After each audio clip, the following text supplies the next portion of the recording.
Mga lalaki sa buhay at nakarelasyon ni Charlie Dizon.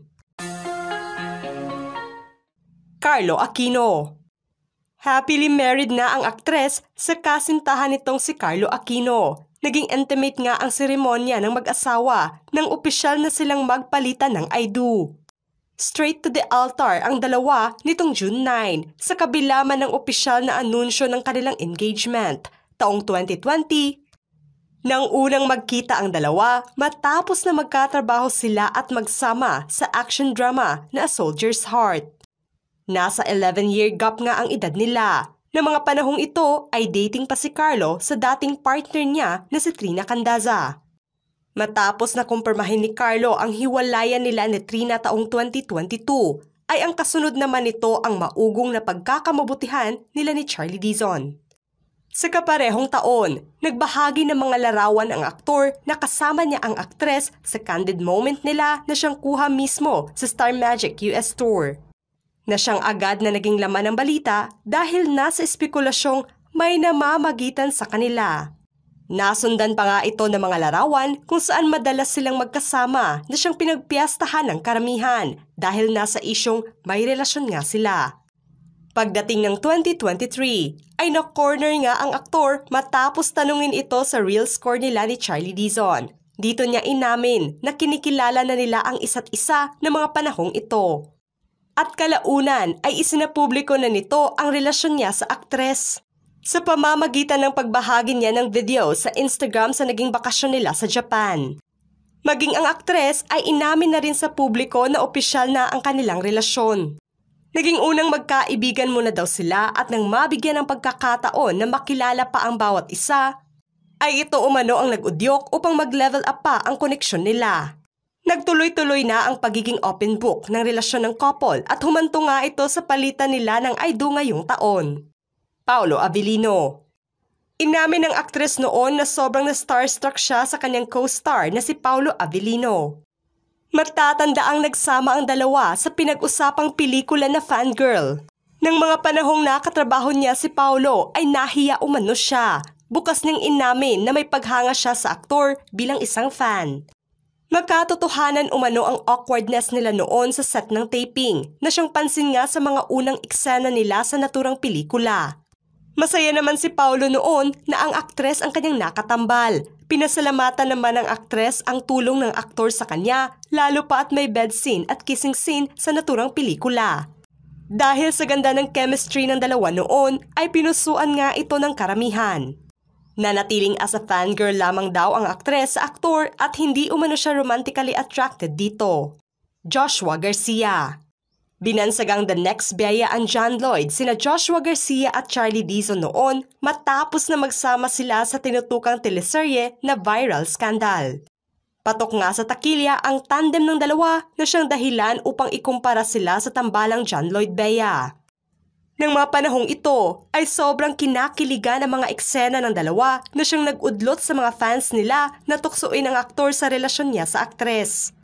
Inilarawang pandemic star nga si Charlie taong 2021 dahil nasa ipinakita nitong aktingan noon. Inamin din ni Joshua noon na may paghanga siya sa aktres. Kung saan kabado nga siya nang itambal siya sa aktres. Maraming katanungan nga ang ibinato sa aktres kung nanligaw ba umano si Joshua sa kanya. Hanggang magkaibigan lamang daw ang koneksyon nila sa isa't isa at nagpapasalamat ng sobra sa nabuong pagkakaibigan nila. Handa at bukas umano si Joshua na makatrabahong muli ang aktres dahil nakabuo na nga sila ng magandang tandem at gamay na ang bawat isa bilang magkatrabaho. Jameson Blake. Great experience kung mailarawan ng former hashtag member na si Jameson Blake ang relasyon niya sa aktres bilang magkaibigan. Matatanda ang nagsama nga ang dalawa noon sa digital series na may Sunset Girl. Pinusuan ng karamihan ang tambalan ng dalawa at tinutukso-tukso nga sila ng mga taga-suporta nila. Inamin ng aktor na masaya umano siya ng ilang ulit na niyang nakatrabaho at nakatambal ang aktres dahil sobrang komportable umano sila sa isa't isa. Naiintindihan naman daw niya na nalink sa kanya ang aktres dahil sa ganda ng chemistry nila sa isa't isa. Matatanda ang unang nagsama ang dalawa noon sa Four Sisters Before the Wedding taong 2020 at nagsamang muli sa Viral Scandal. Sobrang malaki na umano ang kumpiyansa nila sa isa't isa dahil nasa solid na bonding at pagsasama na nila noon pa man. Tinilian din ng mga netizens noon ang tambalan ng dalawa at nagresulta nga sa panunukso ng kanilang mga taga-suporta. Maituturing naman ni Charlie na sobrang bait ng aktor sa kanya, kaya ganito na lamang kasolid ang relasyon nila bilang magkaibigan, na siyang nagresulta na napagkamalan silang magkasintahan. Nash Aguas. Inilarawan ng aktres na sobrang ganda ng tambalan nila ng kanyang co-star noon sa A Soldier's Heart actor na si Nash Aguas. Sobrang sweet umano ng aktor sa kanya at kaya naging madali lamang para sa kanila na bigyang buhay ang bawat karakter nila noon sa naturang proyekto. Ang bawat eksena nga nila noon ay siyang inabangan ng karamihan at pinusuan ng mga manonood. Nakabuo naman sila ng solid na pagkakaibigan matapos ang tambalan. Hindi nga inakala ng aktres na makakatambal at makakasama niya sa tinutukang teleserye noon si Nash. Isa umano ang aktor sa sinasaluduhan at nirerespeto niya pagdating sa aktingan.